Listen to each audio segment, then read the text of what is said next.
என்னவளே அடி என்னவளே எந்தன் இதயத்தை தொலைத்து விட்டே.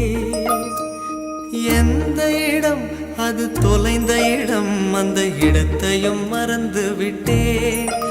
உந்தன் கால் கொலுசில் அது தொலைந்ததென்று உந்தன் காலடி தேடி வந்தேன்.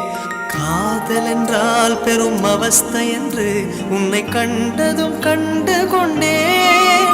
எந்தன் கழுத்து வரை இன்று காதல் வந்து இரு கண் விழி பிதுங்கி நின்றேன்.